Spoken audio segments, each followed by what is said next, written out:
To take the door handle out, you'll have this cap right here. Pull that off. Right there you'll see a T25 Torx bolt. Take that out.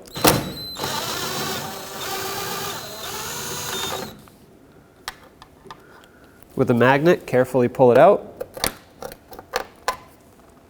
Try not to drop it in the door. Then you can pull this out, just like that.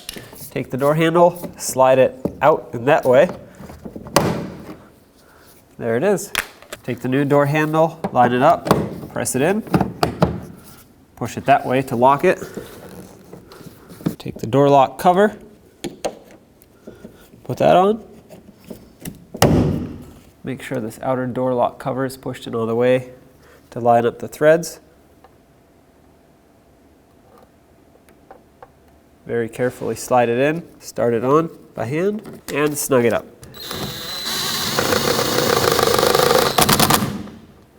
Put the cover on. There you go.